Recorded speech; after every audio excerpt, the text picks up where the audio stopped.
we have learned, actually today, this is very exciting. First, we heard about real-time closing. There's no more month-end closing. And then now we hear from Deepak about the continuous forecasting or planning. Quite interesting there. So that means the finance have more time to do other reporting, something like ESG and so on. So that brings us to the next session, the panel discussion about finance function as the driver of sustainable future. So this session will be moderated by Ronald Wong, and all of the panelists, please come on stage. Yeah. Thank you. Yeah. So Ronald Wong is a finance accounting advisory service leader and partner for EY. So good morning, everyone. I think I'm standing second last session before lunch, right? And I was also standing in front, early in the morning, listening to some of the panel discussions, and a lot of keywords thrown out, right? Transformation, agile, and then now we're talking about sustainability. In the last 2 years, pandemic, I can quite safely say that as a finance organization, it has transformed a lot, right? And I think the key thing right now, as many finance organizations are looking towards, with all those conversations earlier, is how to sustain that organization going forward, right?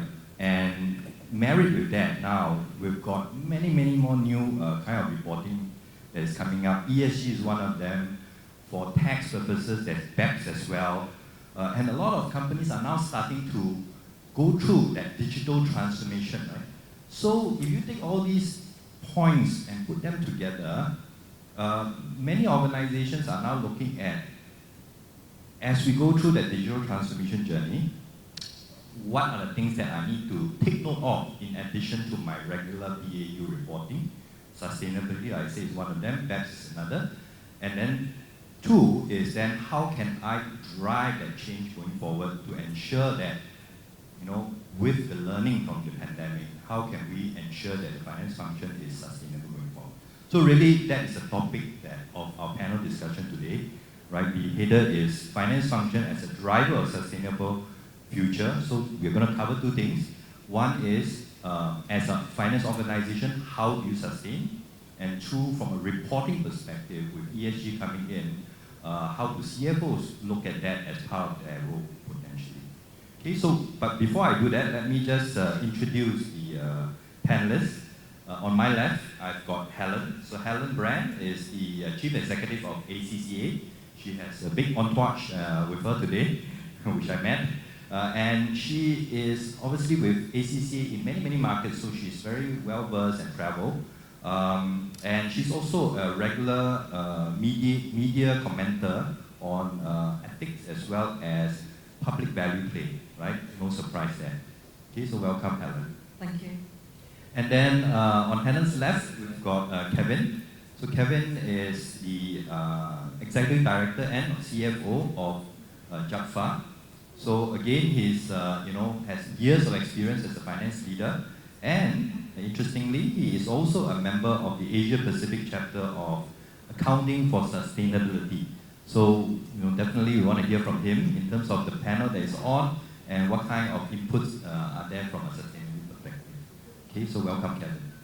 Last but not least, we have William. William is the Group CFO of Kyungwoon.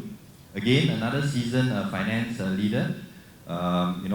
Before the session here, we were just sitting at the lounge there, and he has quite a lot of points to share, right? So we're looking forward to that. So welcome, William. We have, thank you. And actually, we have one more panelist, but unfortunately, he can't come, right? But again, to the point of being sustainable is that the show must go on, even with 3 panelists here. Okay, so welcome everyone. Thank you. Okay, so maybe we start off with, given that there are 2 CFOs on the panel here, right? Kevin and William. Given that ESG now falls within CFO's charter, I hope that is the case, then maybe you can describe, give us some insights as to what does that mean to you. Maybe we can start off with Kevin first. Okay, so maybe I'll describe my journey into sustainability. And it's really driven by regulation. So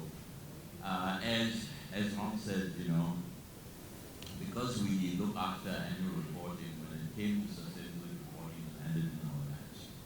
And I didn't know anything about this sustainability thing, and I dove deeply, and I'm a convert, right? And after achieving that conversion of my own thinking about sustainability, I felt I needed to go on this journey to embed it in the organization, in our day-to-day activities.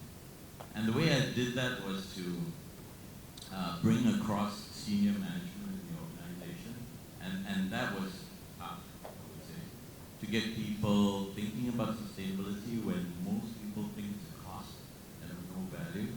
But having driven that in senior management, you can then talk about setting up a sustainability structure within an organization, and that requires really collaboration among many different parts of the organization. You need HR, you need IT, if you want to do it properly, to set up a proper system of measuring your sustainability journey.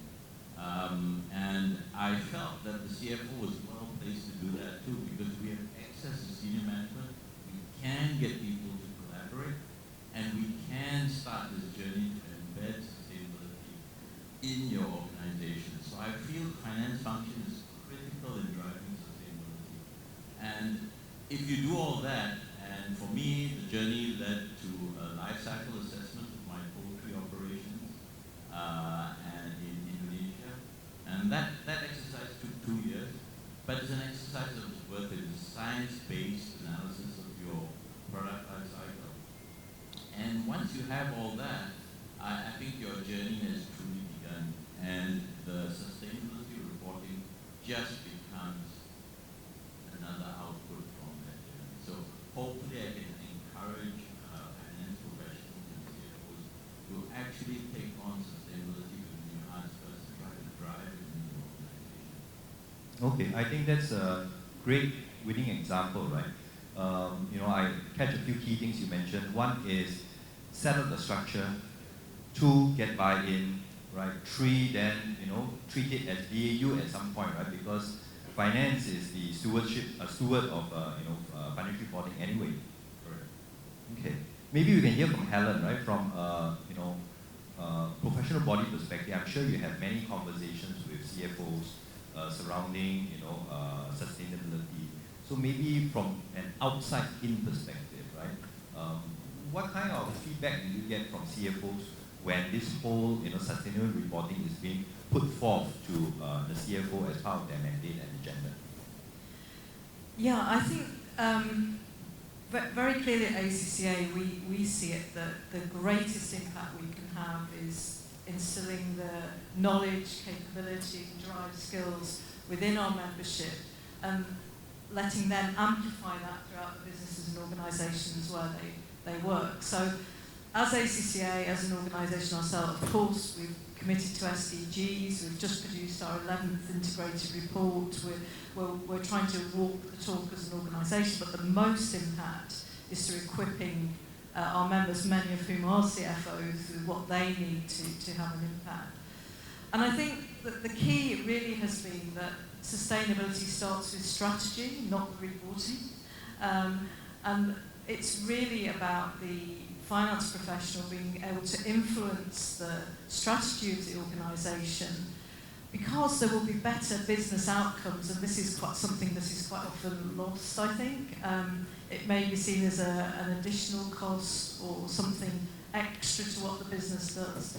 But actually, sustainable business practices mean you will have a successful organisation and business into the future, that you will achieve better investment outcomes, and it's the right thing to do from a business perspective as well as the right thing to do from a sustainability perspective. So we worked, I personally have been involved in the integrated reporting movement for a long time. In fact, Accounting for Sustainability, I sat on the board there, and I don't know if people know that was actually started by Prince Charles, who's now King Charles III. And one of his very great passions actually is how accountancy can contribute to sustainability of the planet. So I thought that was just an interesting side report, given what's been going on over the past couple of weeks. So as a professional body, we have to look at the research, the policy, the insights, helping regulators to establish the right frameworks, supporting standard setting, so the recent establishment of the ISSB, which is fantastic news in driving consistent global frameworks, but then bringing that all together in a digestible and practical form for people to use within their businesses. Okay, I think, great points there. I catch two things that you say. One, I think is a very key point, right? Sustainability is not about reporting only. It doesn't start with reporting. Reporting is an outcome of it, right? I think strategy is very key. So I think the first thing is like what Kevin shared, right? How does that impact the business, right? I mean, climate change, as you all know, you see, Pakistan, Japan, typhoon, all these. All these are things that will continue to happen. The question then is that how do you build your strategy to deal with such events and cases, right? Then build that into your business, and then of course the reporting will come after that.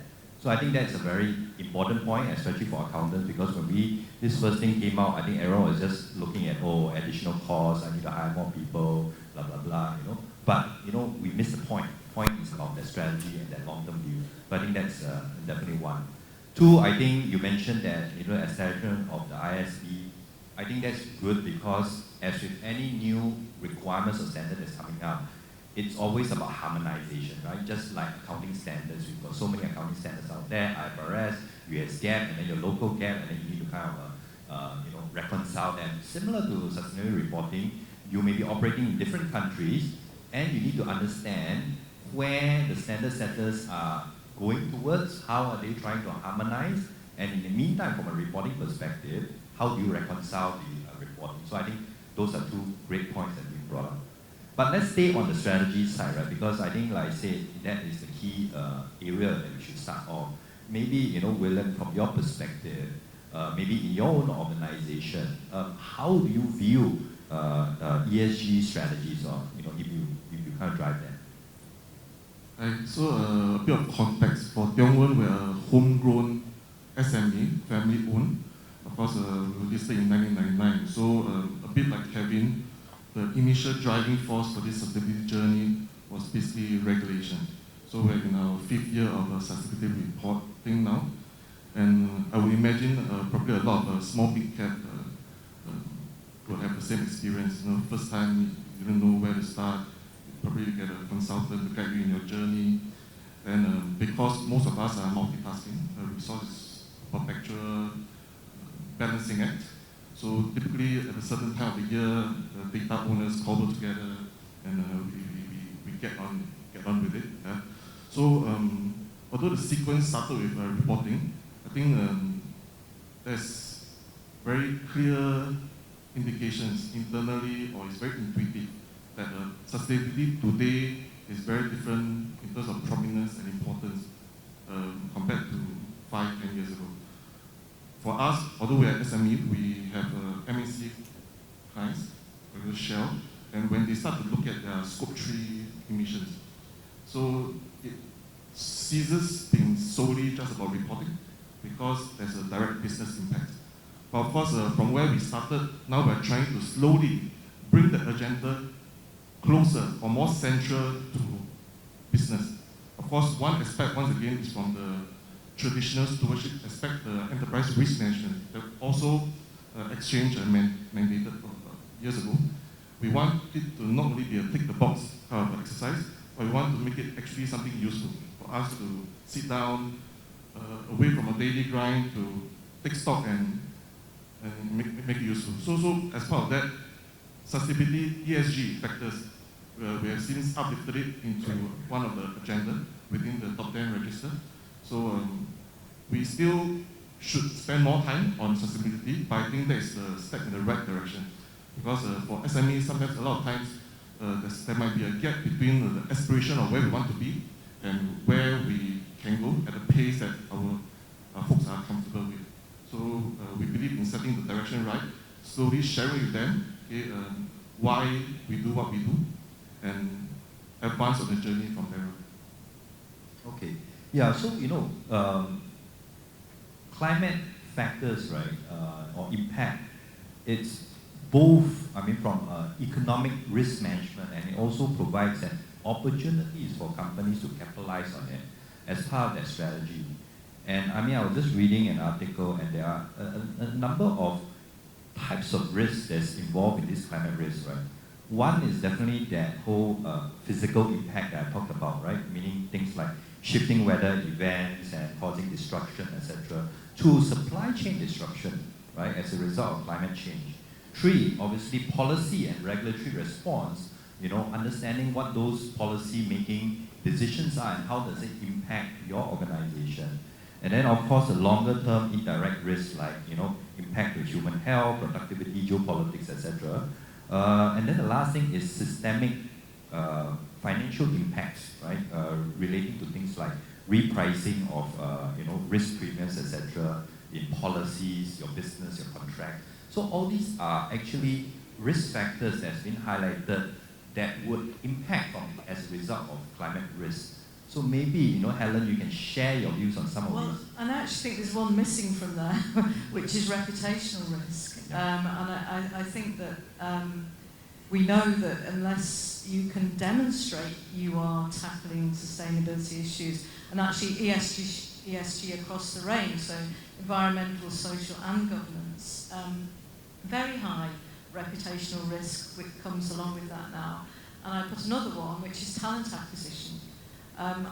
We know that Generation Z want to work for businesses with purpose, and they want the evidence, So it's no good having a nice list of values that you put on the wall. They actually are researching the evidence of sustainability practices within organisations. So if you want to attract the brightest and the best into your organisations, and everybody I speak to from an employer perspective, that's a huge issue at the moment, then having that evidence of sustainability practice and being able to demonstrate it is really critical. So across everything you mentioned and those extra dimensions, there's a lot of work to be done. And I think the key to me is that it has to be integrated. Putting any of this work into a silo within an organisation and making it a kind of niche activity is not going to work. And that's the same strategy, business strategy has to go right across the piece. But the finance professional should be ideally placed to be the person who can have that oversight, or the function to have that oversight. And to use the talents and capabilities that have been developed over many decades in the financial dimension, but applying them to other forms of data, other forms of analysis, and bringing that all together. And that's why I'm a very strong fan of the integrated reporting framework, because although there are many different standards, as you were saying, different compliance requirements, different listing requirements around the world, the framework allows you to look at materiality from your own business's perspective and use whatever standards are most appropriate within your value creation cycle for your reporting purposes and for your business strategy purposes. So I think there are ways to transparently and properly demonstrate that sustainability practice within your organisation. Yeah, I think that's the magic word, right? How do you how do you put together an integrated reporting and build your strategy into that, and then lastly communicate it out to the public, right? Because the last thing you want to do is to just take another template and kind of fill it up, and say that I fulfilled my requirements of reporting. I think that's going to be disastrous, right, from a reputational risk perspective. Information overload is no help at all to anybody. But I do think that the framework and that focus on materiality. And then, of course, we need to, very importantly, understand how this is going to work for different sizes of business as well as different sectors of business. I think particularly for SMEs, they can get very much caught in the supply chain trap where the big multinational is demanding certain information as part of that sustainability exercise. But actually, they don't have the capacity to produce produce that. So there has to be an understanding of that supply chain and how that information is going to be gathered and reported, and how the SME is going to be supported in what they do. And again, we have to take a materiality lens to it to get that proportionality in the effort that needs to be made of the reporting that comes out the other end. Yeah. And I like your point, you mentioned about talent. That's an interesting perspective, right?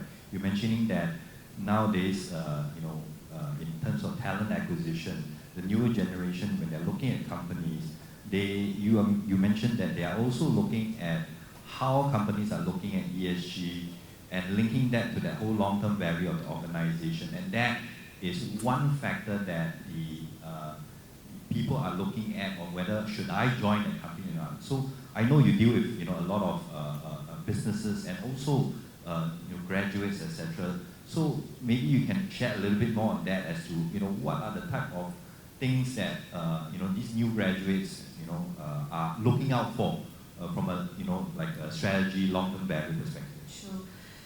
Well, we do a lot of work looking at Gen Z and actually the generation now coming behind them, and for the accountancy profession, the finance profession, there is a real concern that the right talent isn't being attracted, and we're trying to understand, okay, well, what's motivating people and what's motivating that generation, and of course environmental issues, climate change, very, very high on the agenda. So they want to know what is the impact this business is having on the environment, what impact am I going to be having, am I going to be able to work in a sustainable fashion.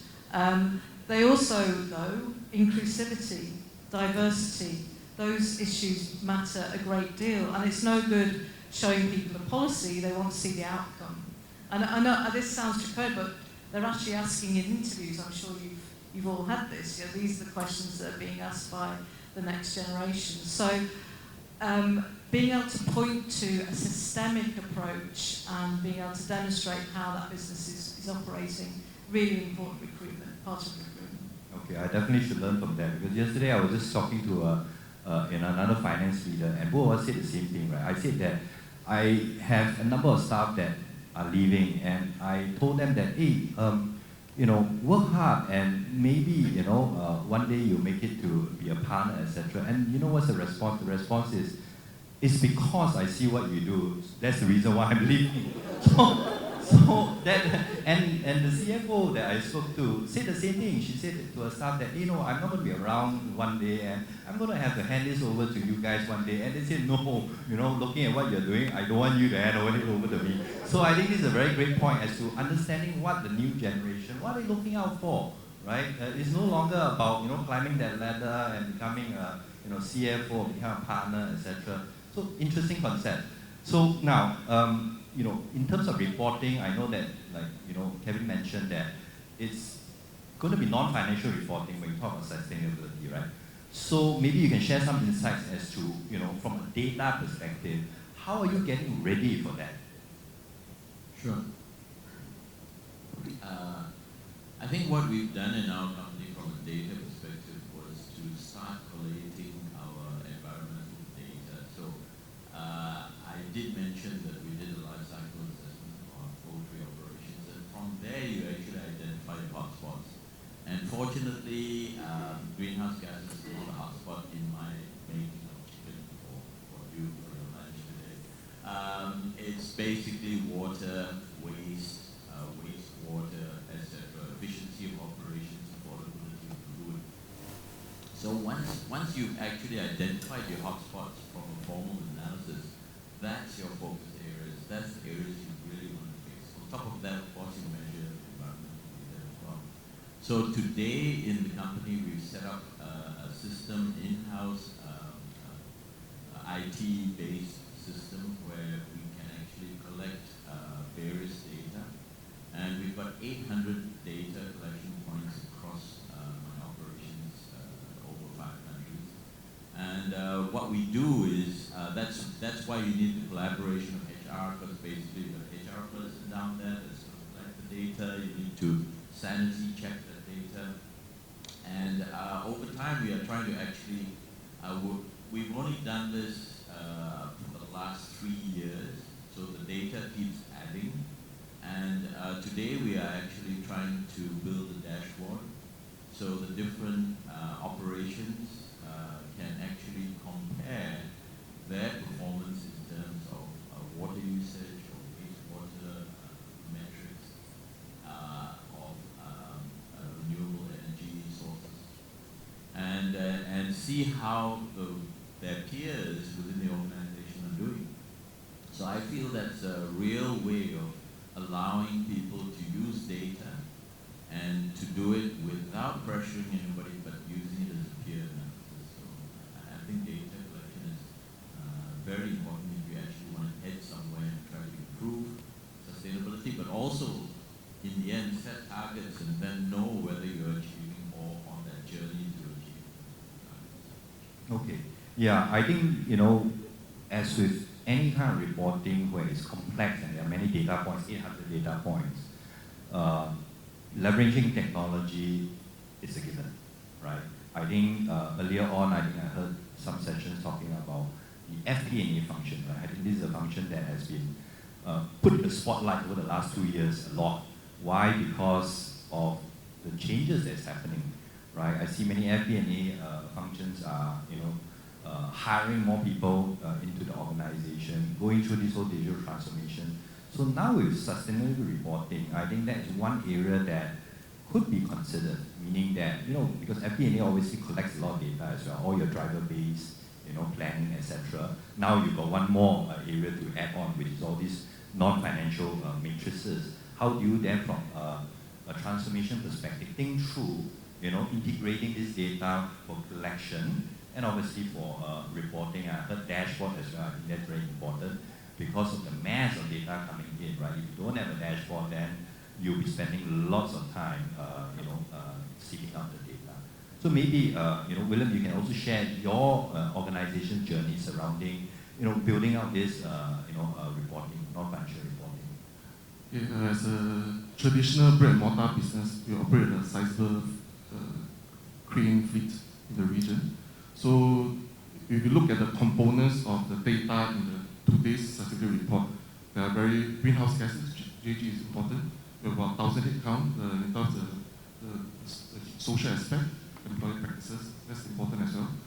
But importantly, because as I mentioned earlier on, we are in our 5th year of sustainability reporting.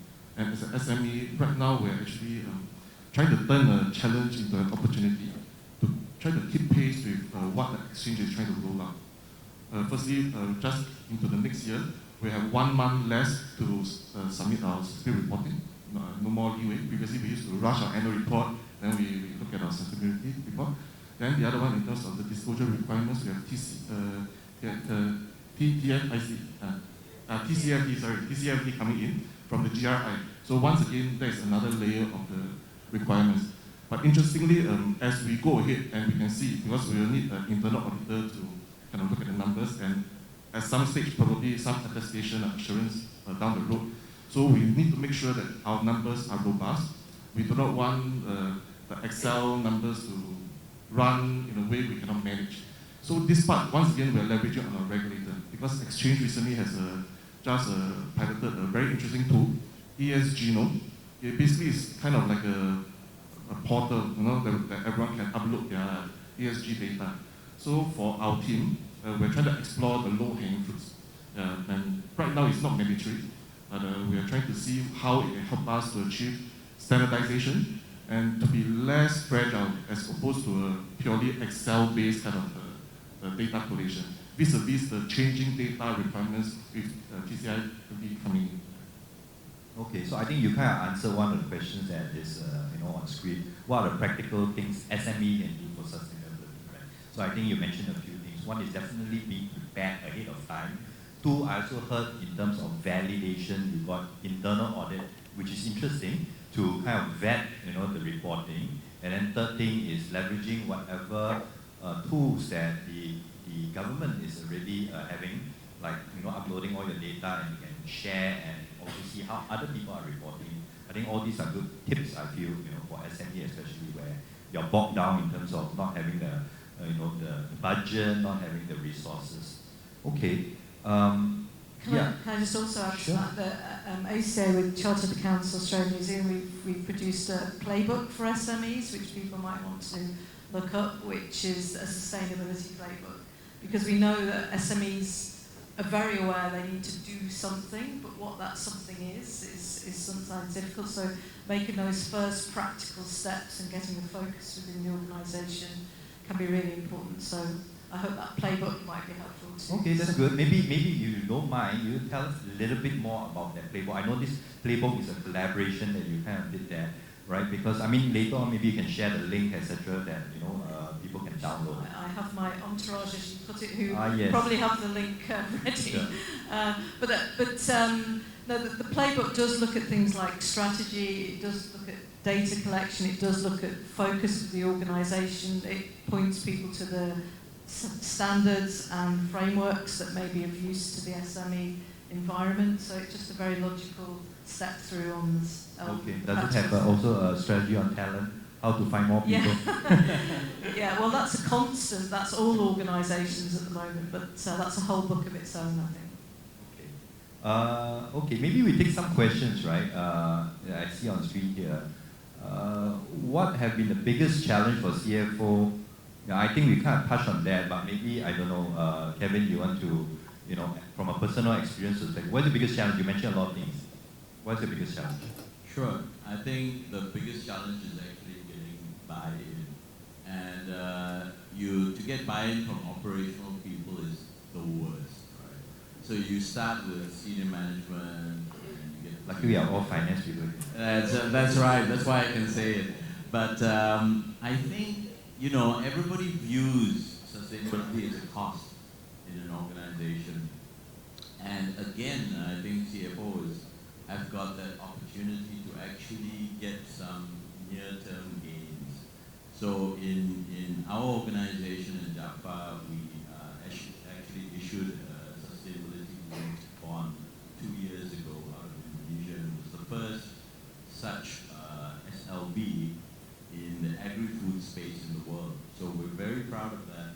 And it was because we were ready with information, we were ready with data, we were ready to set credible and ambitious targets that was well accepted by the bond community, which allowed me to upsize the bond and get it to the lower coupon. So that made it a very real, tangible benefit for my organization, and of course increased the support that I have down to operational level. And since then, we've also secured sustainability-linked loans within the organization. And with the banks that are looking to actually look for opportunities to at least meet their KPIs in terms of how much of their loan are sustainable, I think there's a demand for that kind of product. And as CFOs and finance professionals, I think this is your opportunity to try and actually get into the space, register some benefits, I call it, on this sustainability journey that's viewed as a cost only. And with that, hopefully draw more people into this sustainability journey, and then enjoy the further benefits that Alan has pointed out. So. Yeah, I think that's a great answer. Why is because, many people see sustainability as a cost, as you put it, a reporting cost. But if you look at it from a strategy perspective, then to me is finance have a rare opportunity now to be a business partner. We keep saying that, right? In finance, want to be a business partner, but the challenge is always how, right? We know we say we want to be a business partner, how?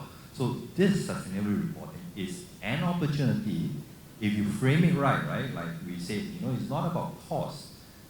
It's about that long-term value, the strategy, and I think it answers that question there also. Can sustainability be a business differentiation and value add to the company, which Kevin kind of articulated that, which is if you look from a strategy perspective, link that through to your reporting, then this is an opportunity for finance to partner with the business to drive that long-term value.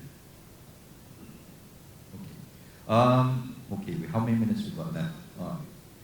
Oh, we've run out, sorry. Okay, so maybe just last one. If every one of the panelists, maybe we can kind of sum it up by, one parting thought about this whole regime surrounding sustainability and sustainability reporting. Maybe we start with you, Alan. If I just have one thought, it's that this is about change. It's not about simply finding a way to report what you do and make it look okay. It is about really driving business change on behalf of the business itself, but on behalf of the societies we live in. So it's critically important. It's probably the most important aspect of a CFO's work that we've ever seen. Okay, great. Embrace change. Good. Kevin? When I went to school, the only objective of corporate was to make profit for your shareholders. I think my message is, I think we need to look at other stakeholders, and that includes the community, includes the planet. Okay, spoken like a true finance leader. Willem? To me, I think ESG presents both a challenge and opportunity. No matter where we are, I believe we can make a difference. Intuitively, we know that collectively we need to do better. I believe we can do better. So it's good to look at it from more of the opportunity aspect. Okay, great. Make a difference. Hopefully that resonates with all of you. Thank you, panelists, once again. Thank you, everyone. Thank you. Thank you for the panelists. Yeah.